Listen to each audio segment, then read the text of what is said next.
Hello, good afternoon, guys. So, welcome to day two of public lecture series. Today, just as yesterday, is going to be very exciting. You guys are going to learn a lot of things about poetry.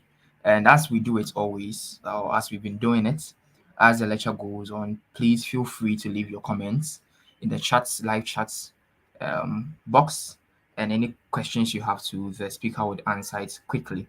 Now, before we begin with today's lecture, we have a short poetry performance by one of our own.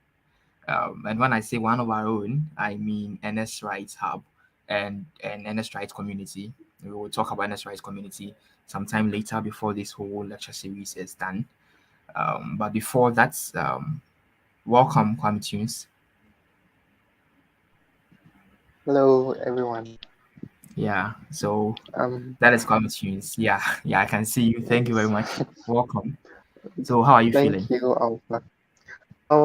I'm good. I'm good, and I'm grateful for the opportunity to share. Well, yes. That's great. So, we will start with reading right away. But before you start with the reading, can you tell us something small about the poem you're about to read? Oh, okay. I'm about reading By the Fireside, a poem I title By the Fireside.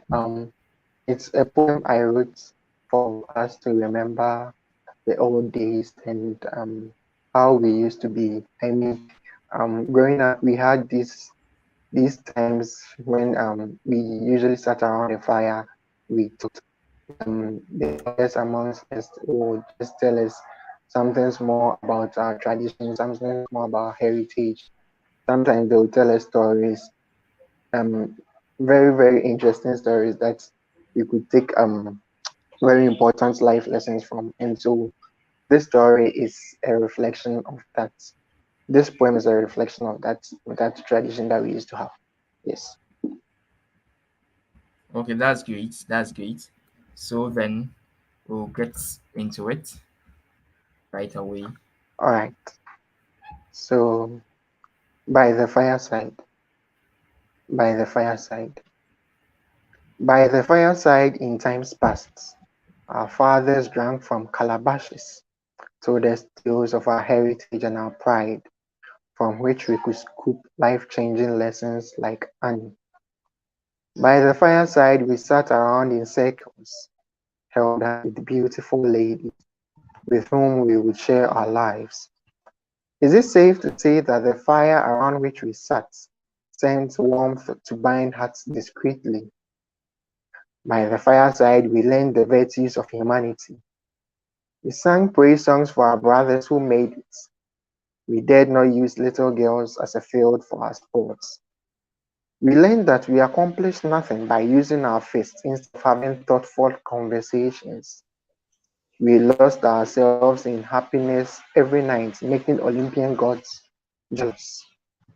By the fireside, we were people, people in love, people enveloped in the intricacies of joy, people to whom the lives of others mattered more than their personal feelings and greed and jealousy and rage, people who lived for others. Today, we still sit around, not by the fireside, but around our phones and social media. And whether it was the wrath of the Olympian gods or whether it was something else, our father singers no more tales. After all, dead men tell no tales, right? And we'd pretty much do anything else but sit around the fire and listen to words of wisdom. We kill our brothers for making it and later lament their passing.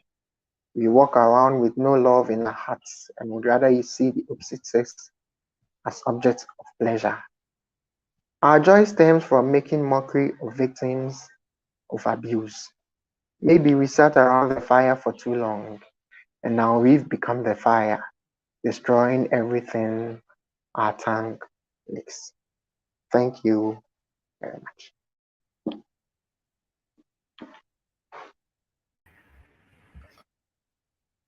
Very much. Thank you very much, Kwame Tunes. That was very deep. Wow, that was very deep. I would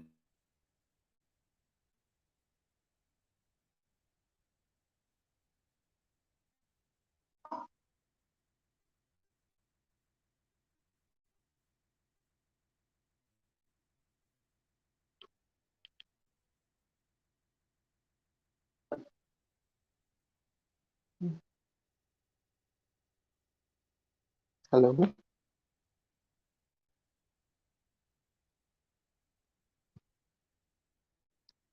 hello,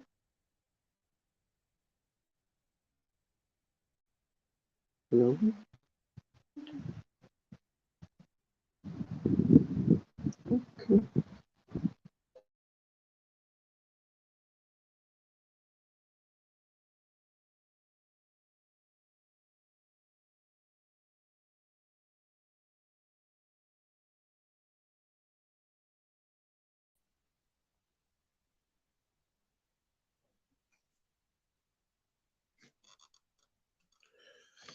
Okay, good evening or good afternoon, depending on where you are.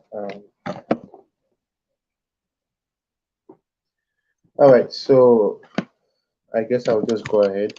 I don't know if anybody is here, if anybody can see me, if anybody can hear me. All right, so if you're here, if you can see me, if you can hear me, just drop a comment. Drop a comment. If you can see me, you can hear me. Drop a comment quickly. Let me just say I can see you, I can hear you, and I'm ready for today's session. All right. That poetry reading by Kwame Tunes was beautiful. It was electric, and it was so stirring. All right. So I want to go ahead. I want to go ahead, but I want to be sure that people are here and people can hear me, people can see me, and I'm not talking to myself. All right. So if you can see me, if you can hear me, please drop a comment quickly, quickly, quickly. Let me know you're here. All right, one person can see me. Peculiar can be. You're welcome. You're welcome. So I'll begin by introducing myself. My name is God's Plan Uguja.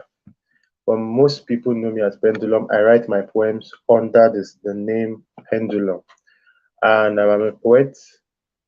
I've been writing poetry for over 3 years now.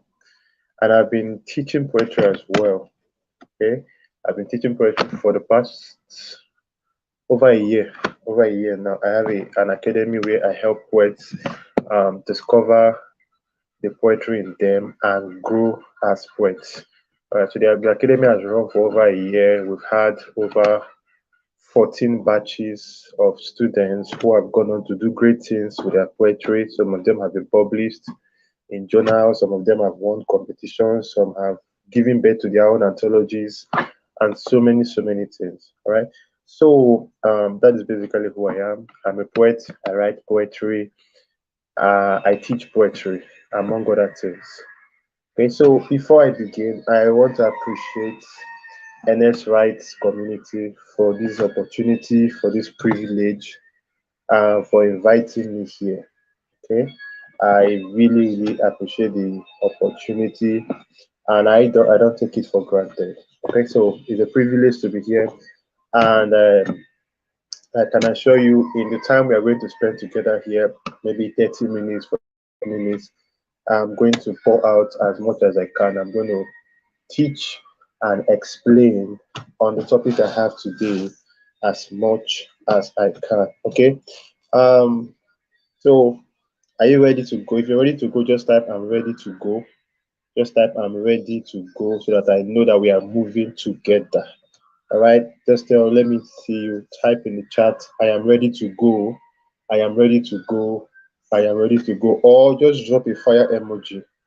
If that would be easier for you, you can just drop a fire emoji so that I know that okay, you're set, you're ready to go. Today, the topic they gave me to look at, this lecture series has 3 modules. This lecture series has 3 modules, and I was asked to handle the second module on poetic language, or you could call it the language of poetry. All right, poetic language or the language of poetry, and we'll be looking at the meaning and the interpretation of style in poetry. We'll be breaking down poetic language. We'll be looking at what poetic language is, what poetic language isn't, and then the elements of poetic language that helps determine your style, or the style of a poet, or the style employed in a particular poem, right?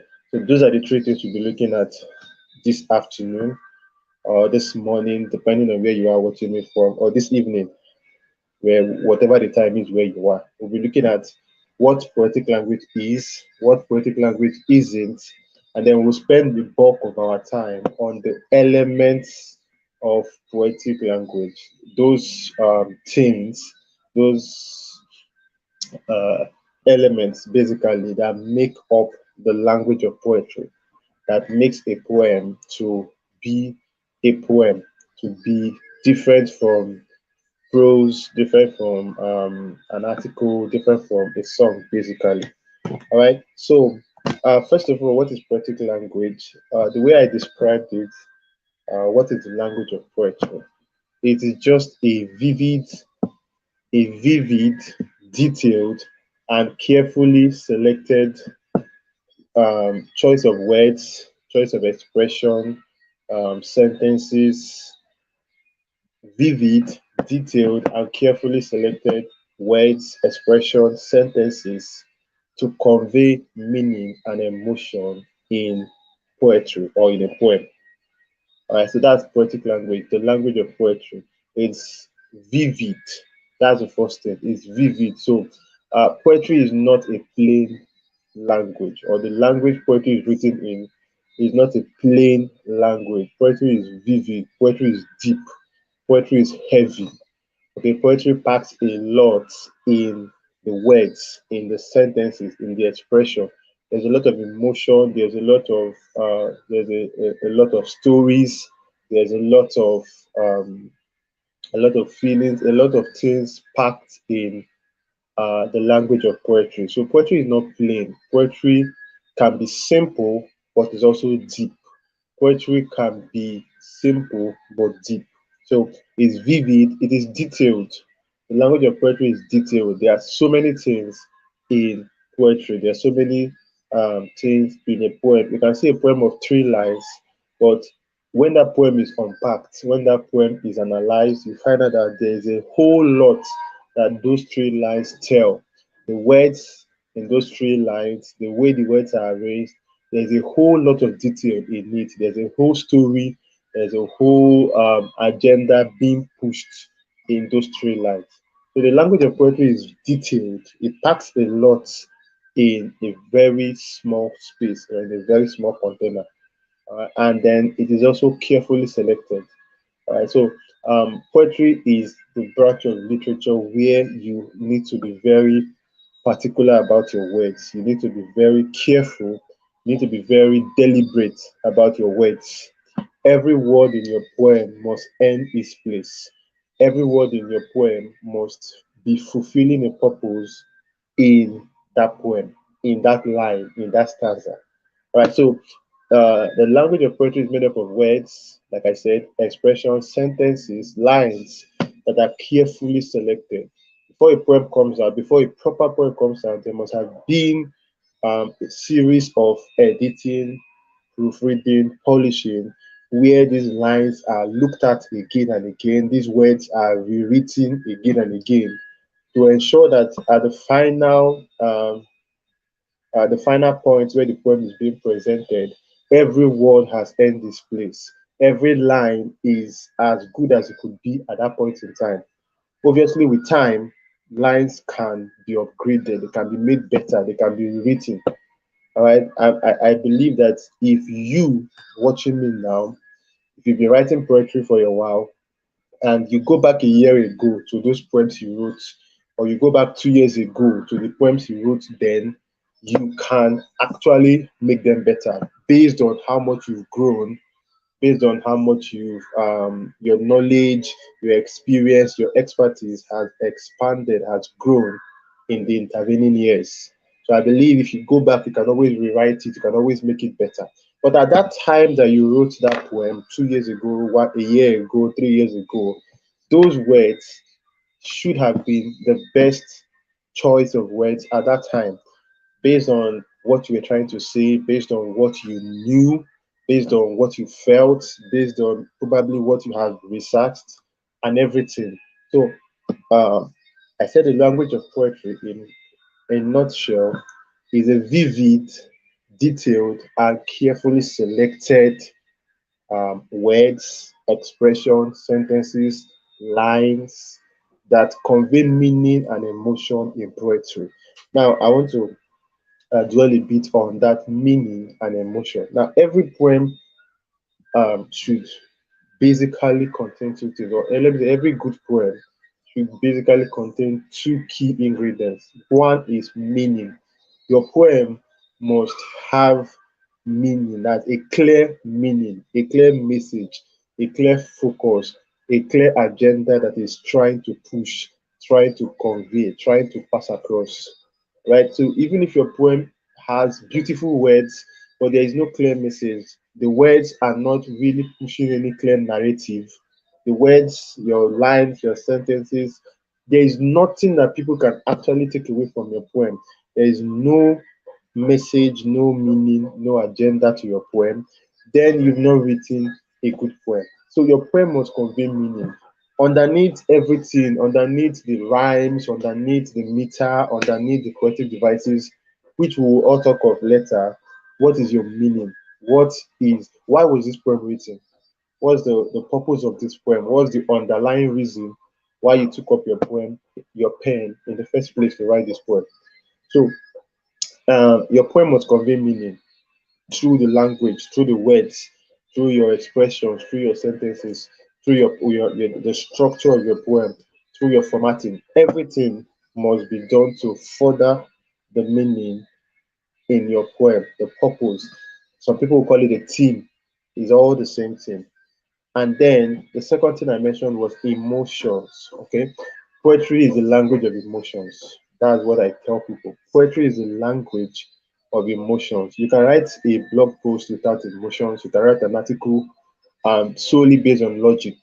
You can even write a story that doesn't have too many emotions and it will fly, depending on the kind of story you're writing. But even stories with emotion will still do better.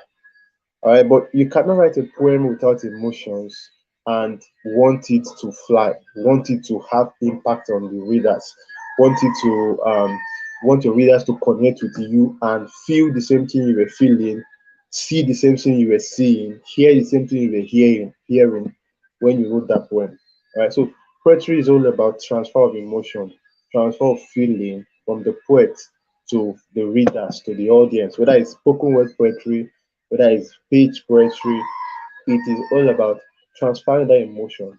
So you, whatever your poem you were feeling, let's say you were writing that poem and you were feeling anger, you were enraged, you were angry.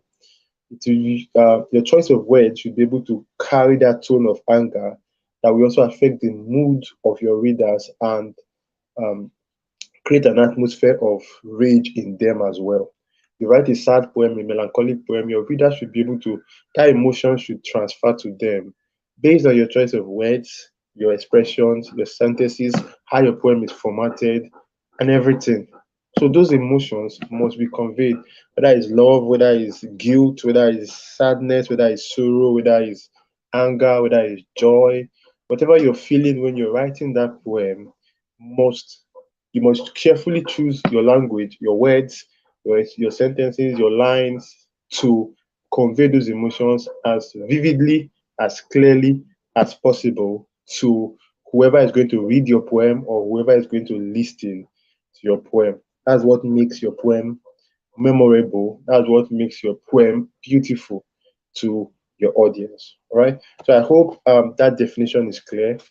If you're following me, because I can't see how many people are live or how many people are following. But if you're following me, if that definition was clear, let me see you drop a chat. Let me see you drop a chat. Let me see you drop. Let me know if it was clear. Let me know if you understood. Let me know if you got something out of it. Okay, so that is what poetic language is all about. That's what the language of poetry talks about. Vivid, detailed, careful selection of words, of expressions, of lines, of sentences, of structure, of shape when you are putting together a dish of poetry. when you're writing a poem, when you're whether it's a preach poem or it's a poem you're going to perform, this is what makes up the poetic language or the language of poetry. All right. So as a little addition, okay, someone said it's clear. So that's good. That's good. Please, I want more chat. I want more engagement. Okay, if you're hearing me, if you're listening to me, if you're following the session, and you're just quiet, then you're not actually doing well. So if you're hearing me, you're seeing me, go ahead and engage. All right, drop a comment, drop emojis. Let me feel the energy from your end.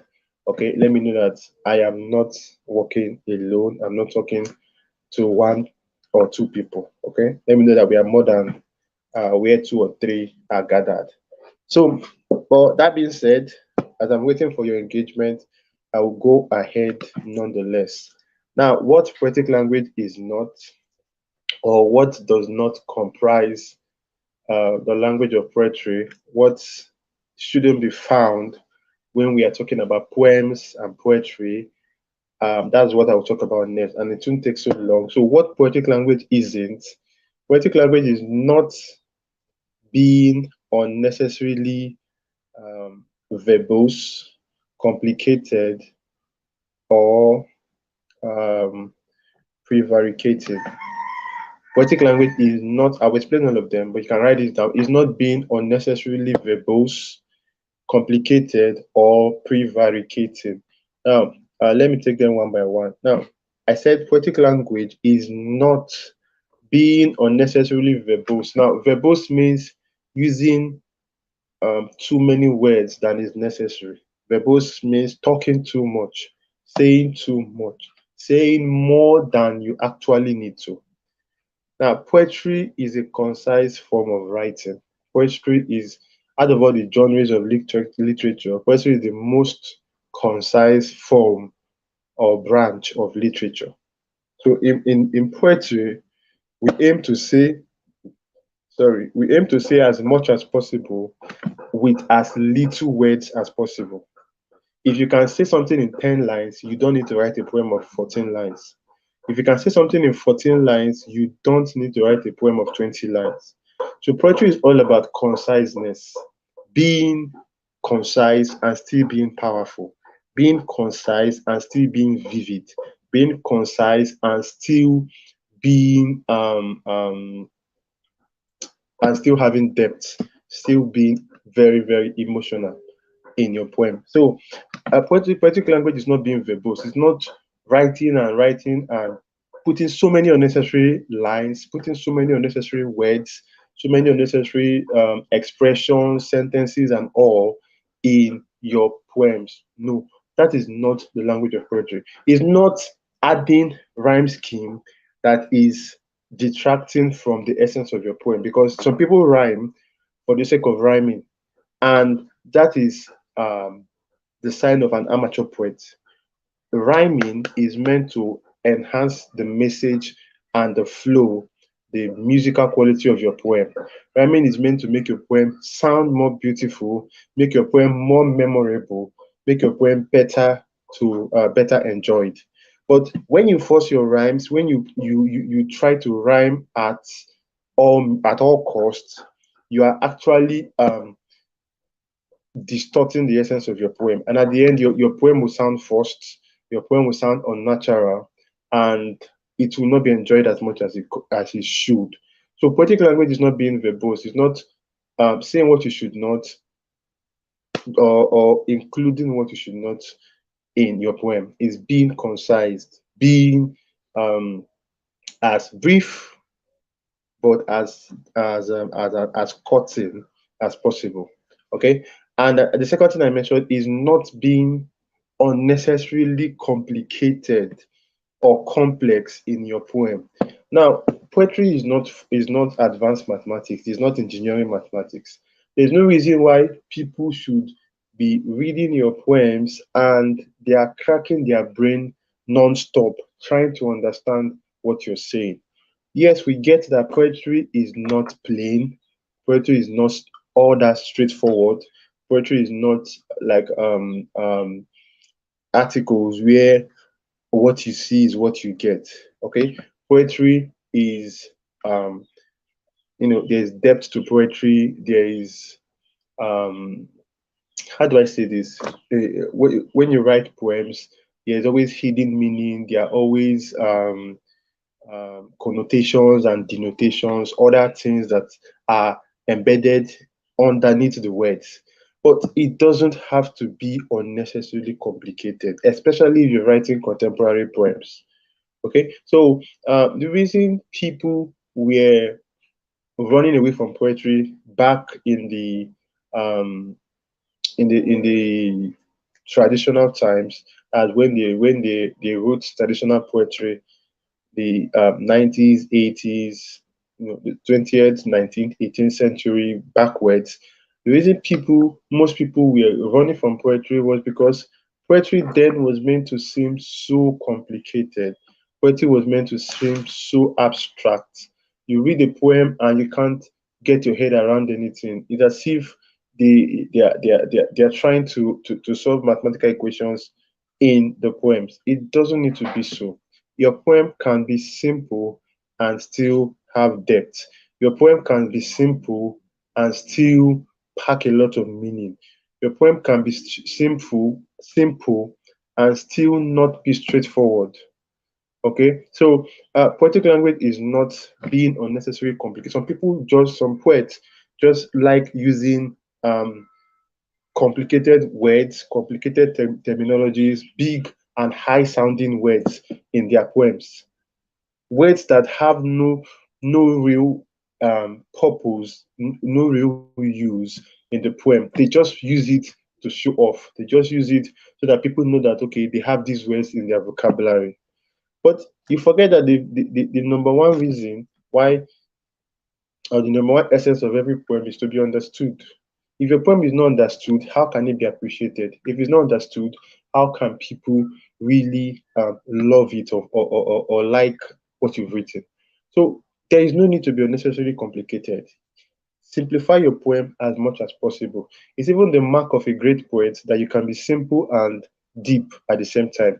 You can write in seemingly plain terms, but still with several interpretations, with several meanings. If you listened or you read through the poem that was read um, before I started my session, you will see that it was not unnecessarily complicated. There were very few big words or complicated words in that poem, but that poem packed a lot of meaning. That poem had a lot that it was saying. Even though the lines were relatively straightforward, the lines were simple to get to understand. It was still saying a lot. There was still a lot to it. There was a lot of meaning and a lot of substance to the poem. So it's not being complex. If you're a poet that you think is all about being complex, using big words and all of that, that is not poetic language. Okay, and I said it is not being prevaricating. This is similar to being verbose. It's not all about going round and round and round in your poem. It's not all about going round and round. You're with you're beating around the bush in your poem. That is not what poetry is all about. It's not beating around the bush, going round and round and round, saying the same thing in different ways, just tweaking the same thing and saying it again and again and again and again. That is not poetry. That is not the language of poetry. Like I said, poetry is direct. You say one thing, you hit the nail on the head, and you go your way. So it's not being repetitive. You're tweaking the same thing, saying the same thing over and over and over and over again. That is not the language of poetry. The language of poetry is directness and swiftness, conciseness, and simplicity. All right. So that these are what poetry, the language of poetry is not. This is what the poetic language is not. It is not being needlessly verbose, complex, or prevaricating. All right. So I hope that is clear. That is, I've talked about what the language of poetry is and what the language of poetry is not. All right. So I hope that is clear. If you're following me, if you're here, if you're listening, or even if you're watching the replay later, I don't. I hope the replay will be available. I don't know if the replay will be available or if it will be available for free. But if you're watching the replay later, I hope you understood what I explained.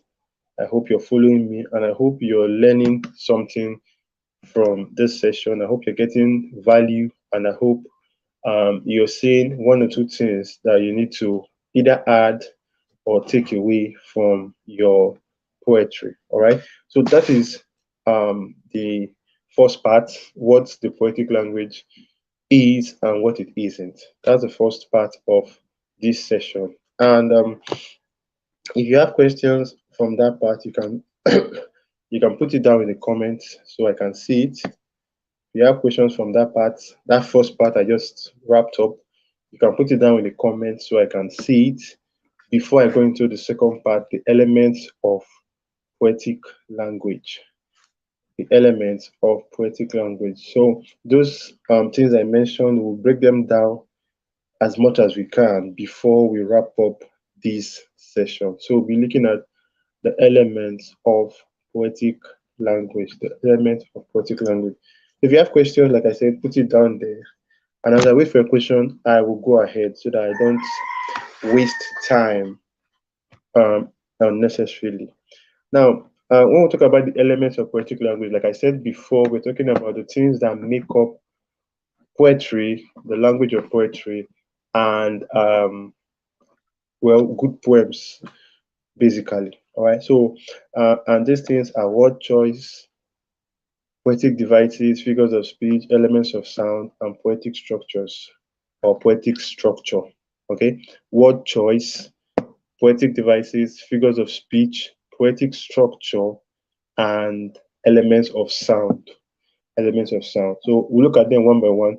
Now, we'll start with the first one, word choice. Remember, we're looking at the elements of poetic language. And we'll begin with word choice. Word choice. Like I've said before, the choice of your words when you're writing a poem has to be deliberate. Nothing about poetry is random. You don't just write anything anyhow. There needs to be a reason you're using this particular word or you're using this particular group of words in your poem. So your word choice has to be deliberate. Your word choice has to be particular and in tune to the theme of your poem, the mood and the tone you're trying to give off in that poem. Okay, so your word choice brings up questions like: are you going to go for more longer words, or are you going to go for shorter words? Are you going to go for contemporary words, or are you going to write in a more archaic or historic form? These are questions that come up when you're talking about word choice. So, are you going to use longer words? Now, all these things, like I said, it depends on what you're trying to do. It depends on the tone you want to establish in your poem. It depends on the mood you want your readers to be in when they read your poem. It depends on the theme, the subject, the message, the meaning in your poem or of your poem. All right. So, generally, longer words are used when you want to slow down the cadence of your poem. When you want your poem to read more somberly, you want your poem to have this melancholic or sad mood or tone. You want your poem to give off this air of grief. Then you need to use more you need to choose longer words in writing your poem, okay? Because longer words slow down the tempo of your poem and makes it read flow in almost slow motion. But if the tone of your poem or is going to be joyful or upbeat, if you're writing a happy poem, then you need to use more short words, words that are short, sharp, choppy, and more straight to the point, because these words move your poem along more briskly. Okay, they help your poem to be read quicker, and that increases the pace, that increases the flow of your poem, makes it go along faster, makes it be more choppy when it's being read. So your word choice depends on what you want to use. Are you going to use contemporary words, or are you going to go for a more historic or archaic form? It also depends on what you want to write. Okay, for example, if you're writing with a traditional poetry format, then you may want to use traditional words or traditional English. That's the maybe the Shakespearean English or historic English. Okay, but if you're writing in contemporary form, then you need to use the language of the here and now. You need to use modern day English, the English that we are more common to, or we are more used to in this era. All right, so all these choices are not made randomly. They depend. They are dependent on what you're trying to achieve. Okay, but your word choice is an element of the language of your poem, is an element of the poetic language, and you need to choose your words deliberately. Determine what you're trying to do and determine which words will best suit it. So even if you've written, you can always rewrite, you can always change words to achieve what you want to achieve, to achieve the flow you want to achieve, to achieve the tone you want to achieve. Okay, if you're trying to sound maybe angry in your poem, then there are words that give off that harsh and angry vibe or tone, and those are the kind of words you should choose in your poem, or the kind of expressions you should choose in your poem. So, like I said, it depends on what you are trying to do. The first one is your word choice. Okay, the first one is your word choice. Then the second element of poetic language is poetic devices. And if you're a poet, if you've been read any poetry book or been to any poetry class, then you must have heard this word, poetic devices. Poetic devices are the condiments that give poetry its flavor. They are what makes your poem enjoyable. They are what makes your poem a delight to read or to listen to or to watch if it's a video presentation. Okay, so poetic devices are the the things that give your poem spice, make your poem stand and be noticed by your readers or your audience. And under poetic devices, there are quite a few, but I'll just mention and talk about. Yeah, sorry, there are quite a lot of them, but I'm going to mention and talk about a few of them. I'll talk about imagery, imagery, which is just about the most important poetic device. Then there is contrast, there is density, there is meter, there is repetition, and there are so many others. Sorry about that. There are so many others, but I'll just speak a little about this. There's imagery, there is density, there's contrast, there's meter, obviously, and there's repetition. Okay. Now, imagery is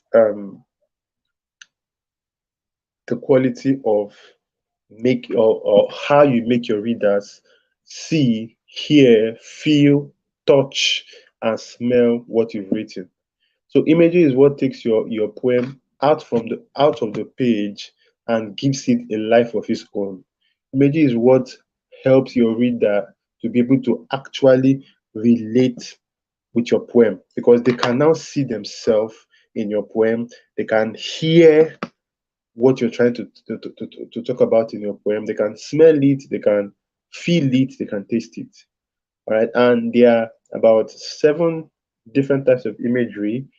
I'll quickly run through them. There is the visual imagery, which talks about sight. So, visual imagery is all about helping your reader visualize, see what you're trying to write about.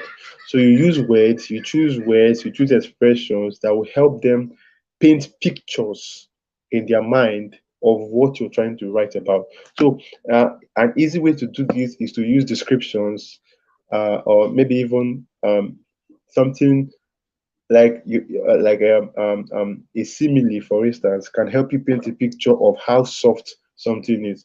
If you're trying to in your poem, you're trying to write about how soft a particular thing, a particular person is, and you say something like he's as soft as the clouds, for instance, then instantly your reader can picture the cloud and can now relate it to this character or this person you're trying to talk about in the poem.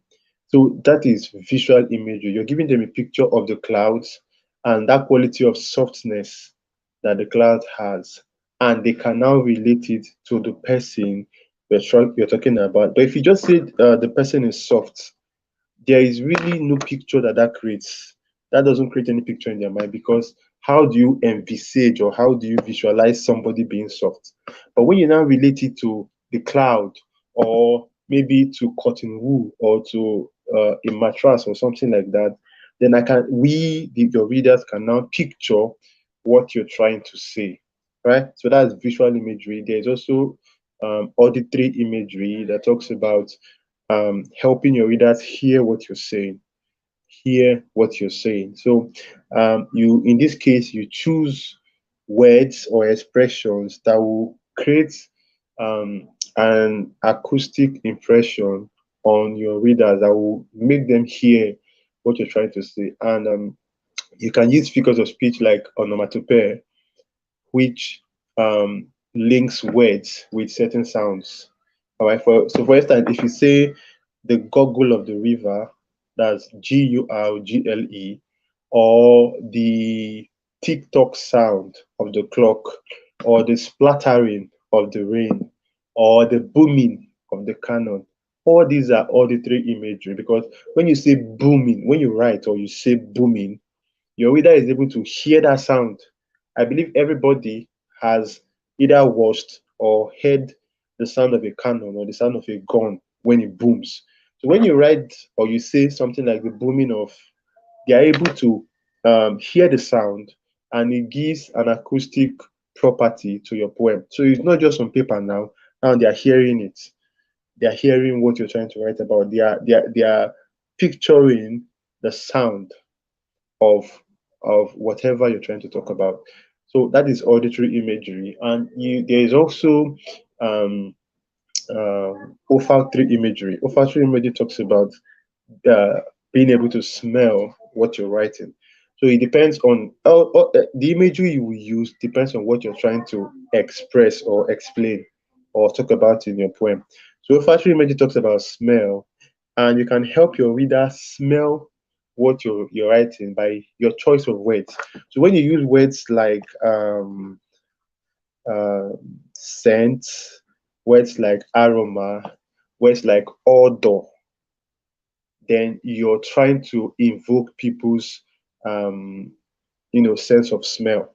So when you say scent, odor, stench, aroma, fragrance, these are words that invoke that sense of smell, that imagery of that olfactory imagery, right? So when you say someone smells like, or someone smells like the earth after rain, when you say somebody smells like the earth after after rainfall, your reader will be able to um, immediately visualize or picture how the earth smells after rainfall.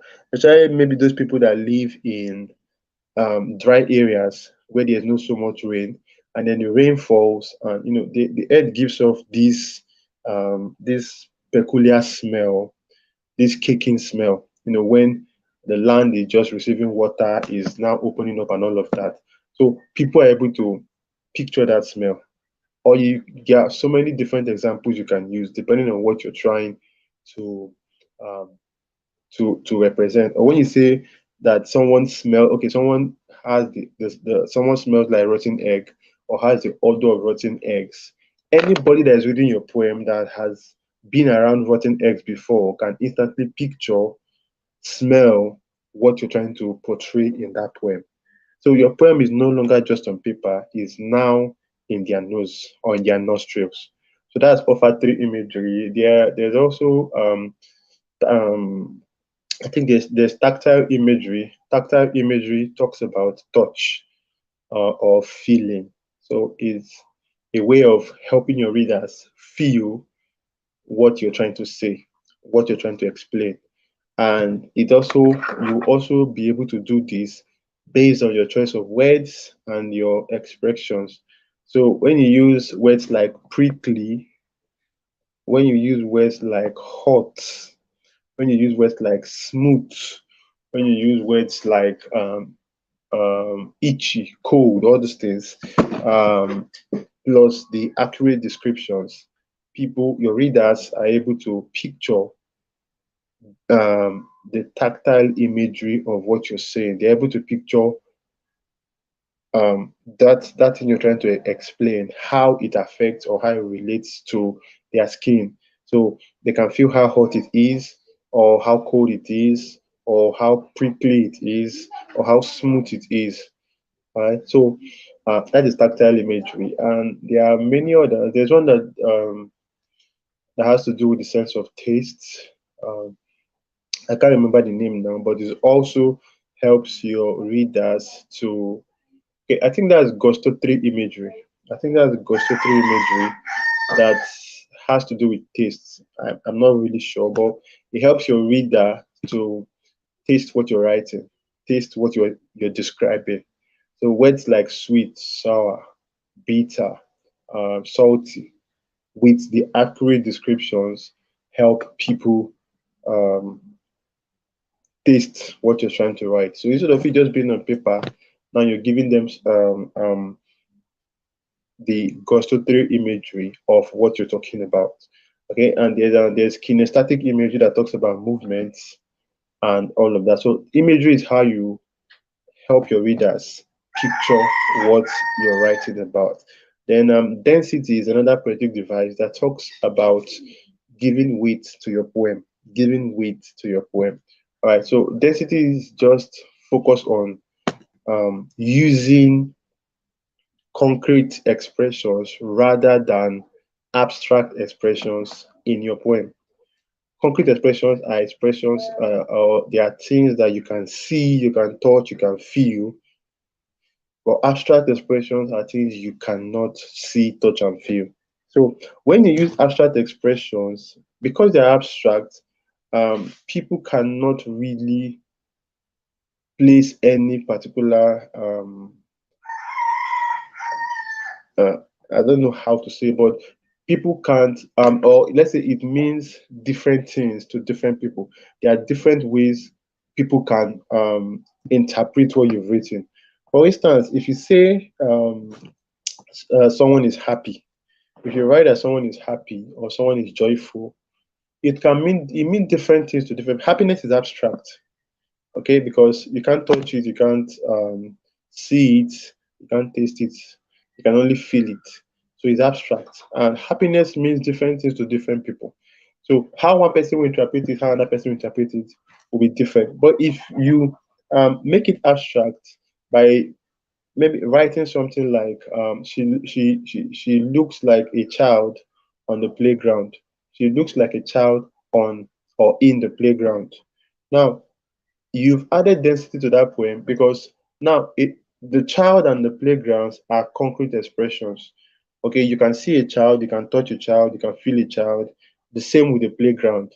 And anybody that has seen a child in a playground under normal circumstances, that child is very happy. That child is joyful. That child is in a good place or in a good state of mind. The child is happy. The child is exuberant. Okay, so you're actually saying the same thing, but you're saying it in a less direct way and in a more concrete way. So instead of saying she is happy or she was happy, you write she's a child on the playground, or she feels like a child on the playground. All right. So you're giving them a definite picture to link with what you're trying to express or explain, that this person is feeling happy. This person is feeling joyful at this point in time. So that is the concept of density, giving weight to whatever it is you're writing about. Then there's also contrast. Contrast is all about comparing two things by saying what contrast is all about comparing two things by saying what something is not. All right. So, for instance, contrast is like the opposite of simile. For simile, you say that one thing is like another thing. Okay, he's as fat as this, he is as slim as this, he's tall like something, she is fat like something. So contrast is simile is saying what something is, but contrast is trying to explain something by pointing out everything it is not. Trying to explain something by pointing out everything it is not. And a very good example of contrast is seen in Shakespeare's Sonnet 30. All right, Shakespeare Sonnet 30. Now, in that poem, if you've read that poem, Shakespeare was trying to point out everything. He was trying to point out how special his mistress is, how special his lover is, and he did that by pointing out everything she's not. He pointed out she's not this, she's not this, she's not this, she's not this. So by pointing out all the things she's not, he is now helping to show us the things that she is. Okay, so that's the idea behind using contrast. You compare two things by telling us what one thing is not. So like the opposite of simile. Then you have repetition, you have meter. Okay, meter is very wide, and I don't think I'll have the time to go into it. But basically, meter is more needed for traditional forms of poetry, while repetition talks about using the same words or the same lines over and over again in the poem, mostly for emphasis. Repetition is mostly done most times for emphasis, so that people really get to grab the point you're trying to make. So repetition is done mostly for, and there are different types of repetition. There's so many different types or different forms of repetition, but the bottom line is done for emphasis. So those are poetic devices that help your poem to really stand out, help your poem to really make an impression on your readers. Okay, and figures of speech are also part of the poetic language, and in many cases, they are also considered to be part of poetic devices. Okay, so figures of speech, you know them already. They are, or some people call them figurative language or figurative expressions. They are all the same thing. Your similes, your metaphors, your personifications, your irony, your paradoxes, oxymorons, and all of that. Those are figures of speech, and those help your writing take on more of an expressive form. They help your writing to be more, um, to be less plain or less straightforward. And it also helps you create imagery, like I talked about, like your similes, your metaphor, helps you create imagery. Then some other figures of speech, like the onomatopoeia, also helps create auditory imagery. Okay, so there are you have many other figures of speech. Simile, okay, let me explain them a bit. Simile is comparing two things using like and as. So if you say he's as tall as a palm tree, that's simile, or he's tall like a palm tree. Metaphor is comparing two things directly. She's a lion, um, she's a lion is metaphor. You're comparing her, maybe her strength or her bravery to that of a lion, or you say he's a fox. That's metaphor. You are literally saying that okay, he's cunning or he's deceitful. So you're comparing his qualities to the qualities of a fox that we already know, which is being cunning or being deceitful. All right. Personification is giving the quality of of living things to non-living things. So when you say things like tomorrow is pregnant, the sky is crying, um, um, the sun is, the trees are dancing. These are all personifications, and they are part of the poetic language because they help you be less direct. They help you say what you want to say in a less direct form, in a less plain form, and get your message across. Okay, so when you say the tree is dancing, there's a lot of meaning behind that, depending on what you're writing about. When you say the sky is crying, when you say tomorrow is pregnant, when you say all those sort of things. So that is personification. Then oxymoron two opposite words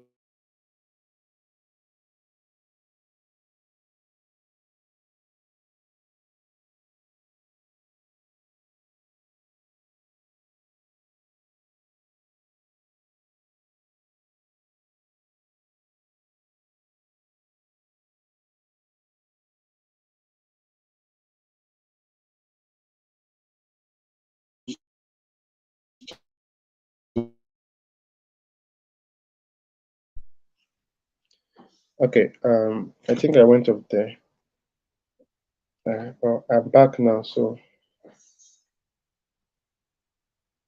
okay, so oxymoron is using two opposite words, two words that have um, opposite meanings in this, using them together or close by in the same line or in the same expression in the same sentence. For instance, when you say something like slow speed is an oxymoron because in literal sense, you can't have speed and be slow at the same time. Or when you say something like only choice, that's an oxymoron. Choice means you have options, and then you're not saying only. So those two, in a literal sense, they can't go together. Or some people say something like original copy. Original copy is an oxymoron because if something is an original, it can't be a copy. If something is a copy, it cannot be original. So these are examples of oxymoron. There are so many other ones, but um, you can use them as well to pass across your meaning when you're writing in a way that on face value it means one thing, but if you look beyond below it, if you read between the lines, you get other meanings as well. So that is oxymoron. Irony is just saying the opposite of what you mean, saying the opposite of what you mean. Okay, so one thing is happening and or people are expecting one thing to happen and another thing happens, or one thing is happening, but you're saying something else. So that is irony. And the paradox talks about expressions that don't make sense or um, have no logical, they don't make logical sense on face value, but when they are considered in relation to what is around them, they can have meaning or they have meaning. For example, if you say something like, there's a statement Oscar Wilde made: the things we own end up owning us. The things we own end up owning us. On face value, it doesn't really make sense. How can what you own you? Or the child is the father of a man. That's a paradox. The child is the father of a man. But if you take time to really look at it, you find out that there are meanings behind it. The child is the father of a man because every child eventually grow up to become a father of someone that will still grow up and become a man. Okay, and um, the things we own eventually own us. Also has meaning on its own because sometimes our possessions, the things we have, are actually in control of us instead of us being in control of them. Okay, your phone, your car, sometimes these things are become deities, become gods to us. So that is the paradox. It's like a proverb, but it's not a proverb. Okay, so there are so many other figures of speech that will not be possible for us to get into. I want to believe that you guys can still hear me. I want to believe I'm not been talking to myself. If you can hear me, let me know. If you can hear me, let me know.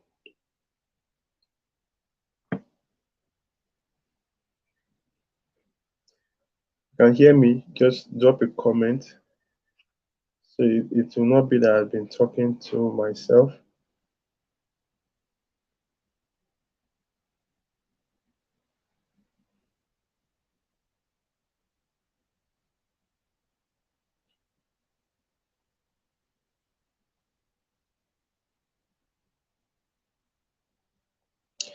Okay, so I believe you can hear me.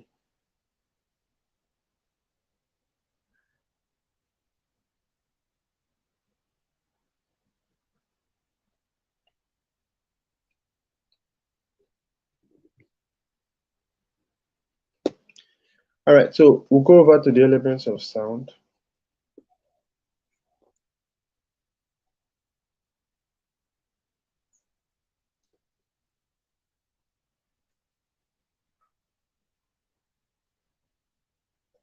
And under the elements of sound, we'll talk about those things that help your poem, those sound sound properly. It's getting dark here. Just give me a few minutes. Let me put on my light so that I because I can't even see myself again. So just give me some seconds.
So I believe this is better now. You can see me very well. All right, so let's continue. Elements of sound. We'll talk about elements of sound. We talk about, like I said, those things that help your poem sound better, whether it's page poetry or is performance poetry. Because even if your poem is written, people will still read it to themselves in their mind or they'll read it out. So it needs to sound good. If your poem is going to be performed on stage, then you need these elements of sound even more. And elements of sound include things like rhyming. Like I've said before, rhyming helps your poem, helps the musical quality of your poem. It helps your poem, you know, sound rhythmic. It helps your poem. It even helps your poem to be easily remembered, because when the lines in your poem are rhyming, people have a particular sound because rhyme is a repetition of sound. The people have a particular sound to relate with what you've written, and it helps them remember it more. Plus, rhyming also helps your poem flow better. It helps it sound better if it's done right, if it's done properly. Okay, so if you think of most of the nursery rhymes, most of the poems you remember, you'll see that many of them actually rhyme. And because of those rhymes, it's harder to forget them and they sound better. So, rhyming is an element of sound that you need to um, really have under your grasp if you're going to use it to write better poems. There are so many different types of rhymes. There are monorhymes, there are couplets, there are alternate rhymes, there are triplets, there are chain rhymes, there are so many different types of rhymes. Okay, and that's not something we can go into here. Then after rhyming, under the elements of sound, you have alliteration. Alliteration is also another element of sound. It also helps your poem sound better. Alliteration is the repetition of internal vowel sounds in close by words in your poem. Okay, so when those internal vowel sounds are repeated, there is a persistence of sound. There's a continuation of sound that helps your poem sound good, or it gives your poem a kind of of of of cadence. I'm trying to look for the right word, but it makes your poem sound beautiful. For example, I think there's one Betty Butter bought some butter. Betty Butter bought some butter. And if you listen to that, there's a persistence of that all sound, and it makes that line sound a lot better. So alliteration is that persistence of internal voice sound in close by words in the lines of your poem, and it adds to the musical quality of your poem. Assonance is the repetition of exterior consonant consonant sounds in close by words in your poem. Okay, so now assonance is exterior consonant sounds. So when those sounds are repeated, it also gives a musical quality to your poem. An example is Father Francis fried 5 fishes. Okay, or Peter Piper picked pickled pepper. These are sorry, this is alliteration. Sorry, alliteration is repetition of external consonant sounds. The one I talked about before, the repetition of internal vowel sound is assonance. So I mix those two up. Repetition of internal vowel sounds is assonance. Then repetition of external consonant sounds is alliteration. Okay, so these are elements of sound. Their major function is to help your poem sound better, to also help improve the rememberability. I don't know if there's a word like that, but they help your poem be remembered more easily. They help your poem be remembered more easily. Okay. Um, most of us still remember those poems. Betty Butter bought some butter, but she said this butter is bitter. If I put it in my butter, it will make my butter bitter. You remember these things because of the assonance in them, because of the alliteration in them, right? So these are elements of sound you should look to incorporate in your poem. They are part of the poetic language.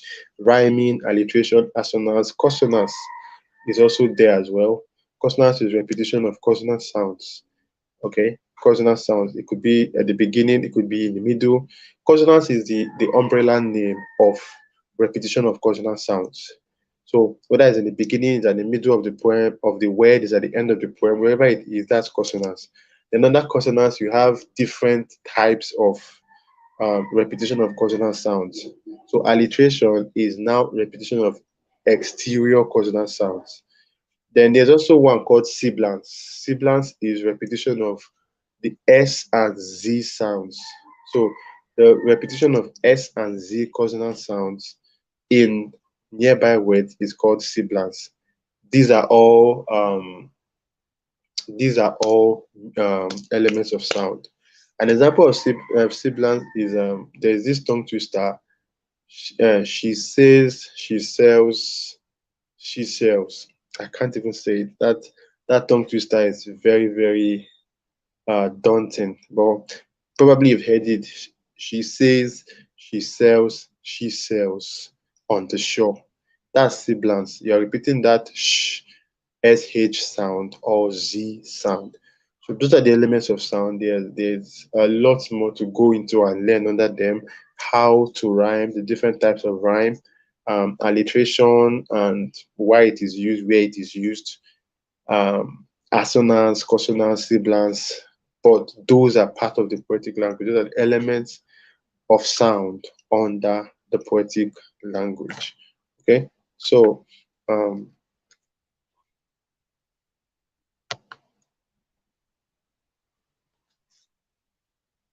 so I think that is almost. Then we will talk about the poetic structure. Talk about the poetic structure. And the poetic structure just talks about the shape of your poem and how you choose the how you choose to set up your poem, how you choose to write. Because it comes to writing poems, the shape of your poem, how your poem looks, especially on paper, matters. Okay, the how you use your white space, the length of your lines, the number of lines you choose for your poem to have, the length of your lines, the arrangement of your lines, how many stanzas you decide to have, how you choose to shape up your stanzas. Are they equal length stanzas, or are they stanzas of different lengths? All these things um, contribute to the visual appeal of your poem. So these are things you need to consider under poetic structure. You need to decide the form, the structure you're going to use. How is your poem? Are you going to use a standard structure whereby, okay, every stanza is going to have the same number of lines. Every stanza is going to have four lines or five lines. Are you going to use a varied structure where each stanza can have a different number of lines? Is your lines going to be long? Is your line going to be short? Again, the length of line will depend on the mood, the tone you want to portray, and what you're trying to do. Longer lines are used for slower poems. So if you want to slow down the poem, you use longer lines so that it takes more time to read it. It slows down the poem and is good for sad or melancholic poems. But if you want to write upbeat poems, then you use shorter lines. You use lines that are, that move along quickly. Use lines that move along quickly. So these are things you consider under your poetic structure. Okay, number of lines, length of lines, your stanza arrangement, and all those things. Okay, even the shape of your poem, because there are poems that are called concrete poems. These are poems that take the shape of these are poems that take the shape of what they are being written about. So you can see maybe a poem that's talking about the moon written in a cyclic form. That's a concrete poem. Or a poem, there's a poem I wrote about women, and the lines were arranged in such a way that they created the outline of a woman. That's a concrete poem. Okay, and that was done deliberately to emphasize the theme or the message of the poem. So structure is also a part of poetic language. It's also a decision you have to make deliberately. How are you going to write your poem? If you're using a traditional poetry format, okay, which one are you using? Because traditional poetic format already, or most traditional poetic formats already have predetermined structure. Sonnets have their structure, villanelles have their structures, Desarimas have their structure, Otavarimas have their structure, elegies, ballads, they have their structure already. All right. So if you're writing in traditional form, you already have a structure to use. But if you're writing in contemporary form or in free verse, then you need to decide on your structure. You need to decide on your structure. Okay. So poetic structure is also part of the poetic language, and it's something you should decide on maybe before you start writing, or maybe after writing your first draft, when you're rewriting and cleaning up what you're writing. Okay, so these are the elements of poetry. Don't know if there are any questions. I can't see any comments here, so probably the comments are hidden from me, or there are no comments. But if there are questions, I'll take one or two questions. Well, these are the elements of poetry in summary. Your choice of words, your poetic devices, your figures of speech, elements of sound, the structure of your poem. Okay, these are elements of the poetic language.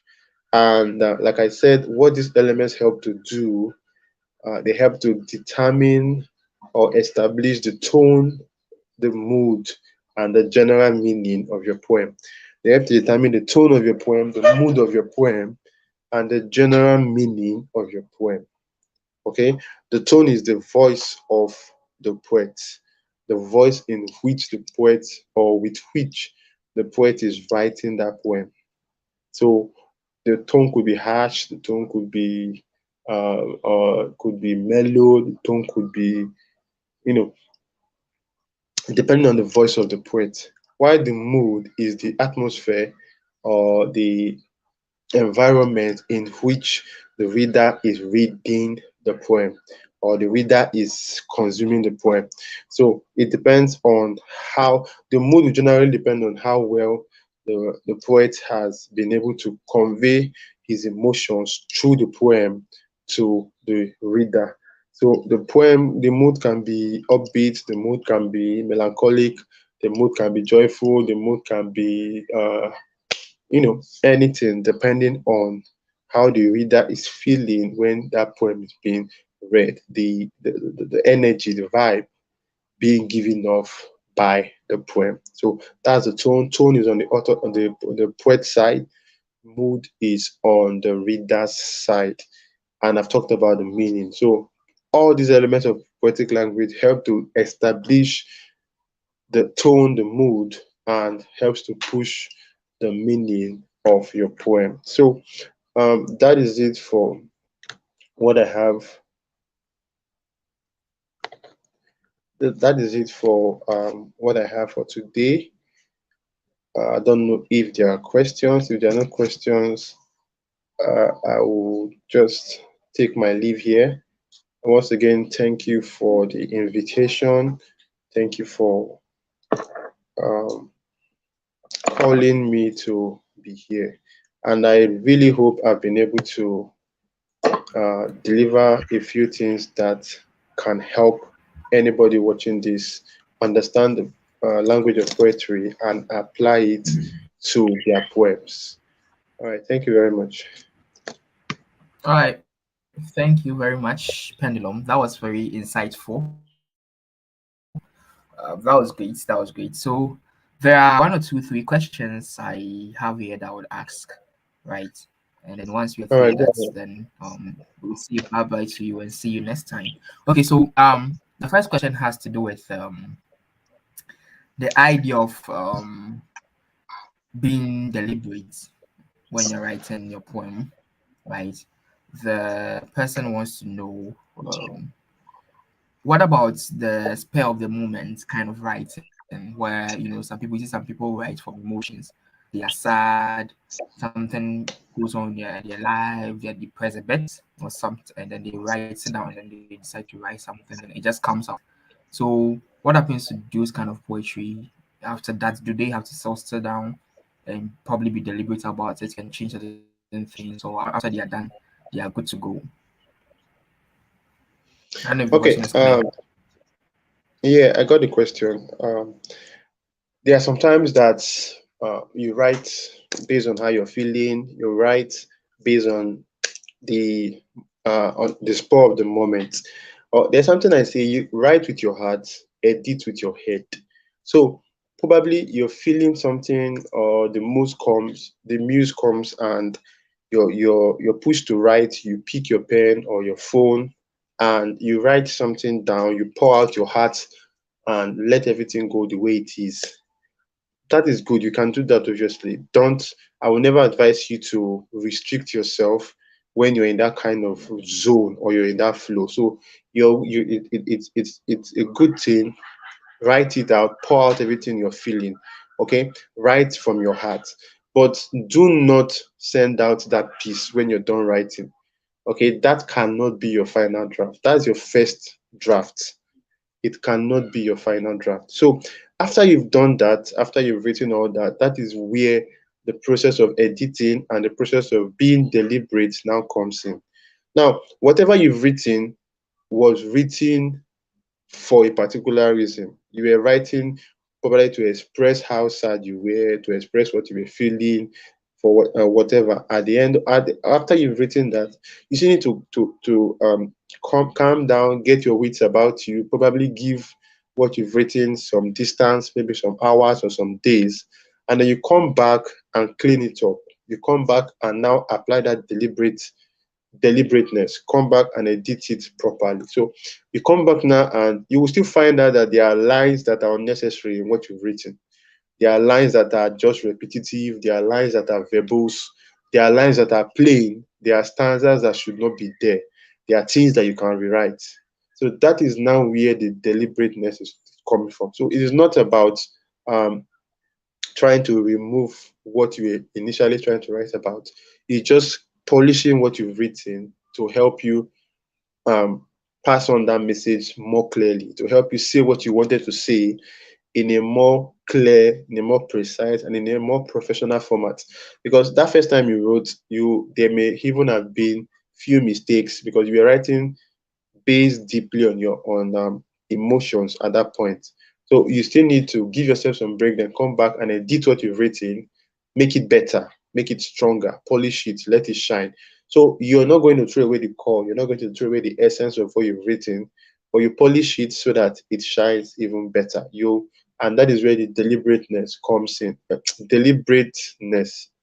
I don't even know if that's a word, but that's where being deliberate now comes in. So you edit deliberately. You can write on the spur of the moment. You can write based on the muse hitting you, but you must be deliberate when you're editing.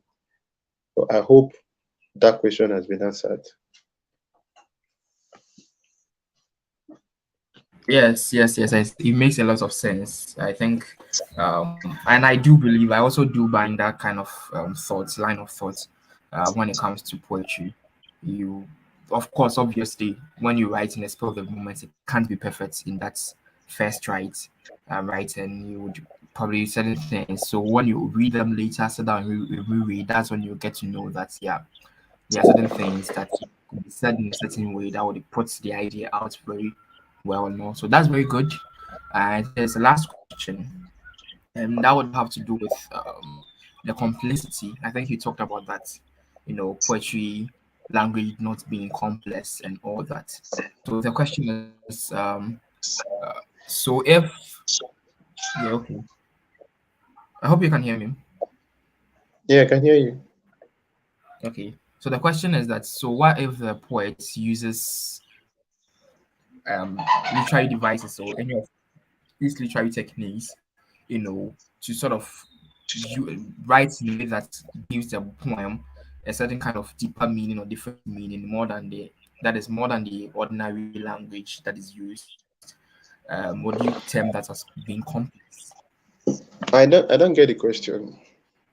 So if by writing the writer, the poet employs a certain kind of literary device, okay, to write in a certain way that is not straightforward, that is not so clear on a first read, but you have to really look into it deeper, look beyond the text itself to get the meaning. Would you say the poem is being complex and something needs to be done about it, or it's just fine because the employed literary device? Is it Okay. clear? I think I get the question. So let me try to answer it. Um, the presence or absence of literary devices is not really what makes a poem complex or not complex. Complexity talks about Mhm. understanding.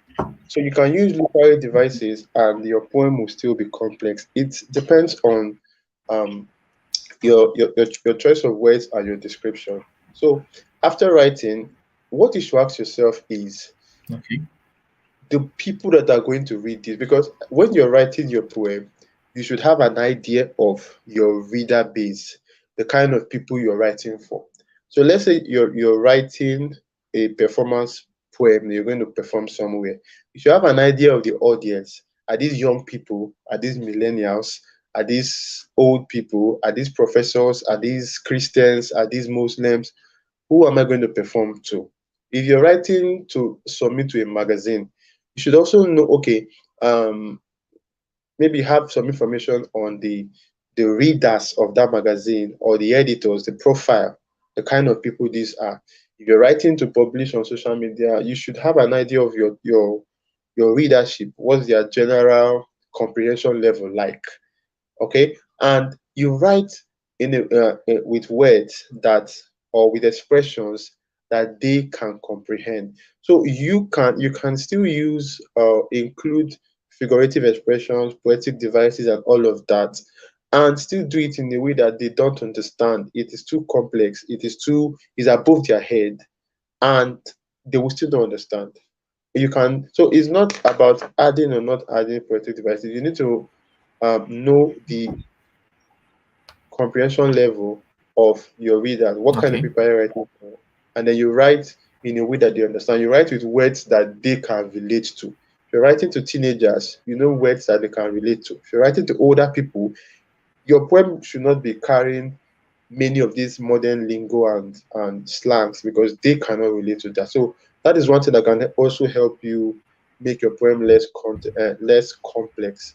Write with words and expressions that your audience can understand, can relate to, and will feel at home too.